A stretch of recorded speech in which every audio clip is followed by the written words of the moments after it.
paano malalaman ang pure direct?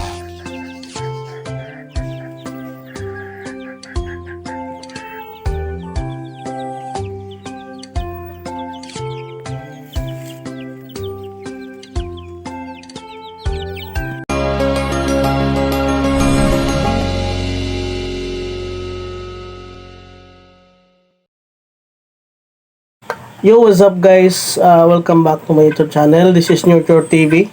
So, for today's video ay pag-uusapan natin kung paano natin malalaman at paano natin ma-classify yung pure na darag at yung mga crossbreed na darag. So, meron ako dito ang dalawang sisiw ngayon. So, hulaan nyo saan dito yung pure na darag at yung may crossbreed na. So, iningatan natin ito. Ito ay 2 months old na darag. So, ngayon ay pag-usapan natin kung paano natin malalaman kung pure yung darag kung pag tayo ay bumibili. So, first natin na dapat i-observe sa pagbili ng darag ay yung kanyang paa. Pinaka-basic yun, yung paa dapat ay gray or dark gray na kulay. So, ang second ay yung dito niya, yung sa leeg. Ang third ay dapat meron siyang comb or meron siya ditong tapay. At saka yung fourth, yung kanyang balahibo dito, ano siya, brown, dark brown. At saka malalaman naman natin yon sa kanyang itsura.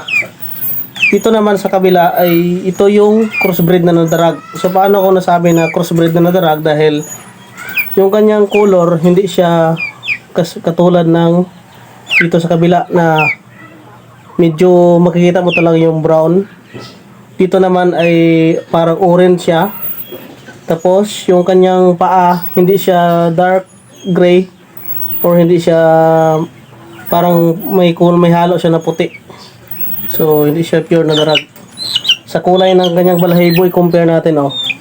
Iba talaga yung kulay ng kanilang balahibo. Saka sa mukha. Although, yung kanyang, actually ito, mga kanyors, ito ay babae or female na 2 months old. Pareho sila 2 months old. Pero, yun, sa mukha pa lang malalaman natin yung pure na darag. So, baka meron kayong may dagdag pa. Maaari kayong mag-comment sa video nito, and please share this video kung nakatulong ako sa inyo. Susunod naman natin pag-usapan yung about sa ready to lay naman or mga adult na darag, kung paano natin malalaman kung pure talaga o hindi. Kasi marami nagsasabi na pure yung darag nila pero may scam lang naman tayo. Kaya tinuturo ko sa inyo based sa my experience, kasi nung nakaraan bumili ako ng darag, sabi nila pure yun na darag. Pero nung nakita ko yung tunay na darag, yung talagang kulay ay doon ko na napansin at doon ko na realize na ito pala yung pure na darag. Kaya may nilagyan ko ng tali. Okay lang. So ayan. So although yung kanyang paa medyo gray din siya, pero light siya compare dito sa kabila. Tsaka yung kulay niya orange. Pero may lahi pa naman siya guys na darag, kasi makita naman natin dito yan sa leeg. Pero compare natin dito sa baba, parang orange siya. Pero ito yellow na yellow talaga siya, oh. At saka yung stripes niya malalaman natin. At saka sa mukha nila, oh. Ito dito parang malaki yung kanyang dito, oh. Siguro na crossbreed to sa mga heritage chicken or sa ibang native chicken dito sa Pilipinas. So, I hope na nakatulong ako sa inyo sa video nito. Maraming salamat and see you on my next vlog. So, ayan yung ating mga darago. May mga lalaki, babae. Ayan. May mga halo ito. So, mayroong mga itim. Doon sabi nila ko sabi nila pure, pero yun. Malalaman natin. Sa katagalan natin pag-alaga ng darag ay malalaman natin talaga yung pure.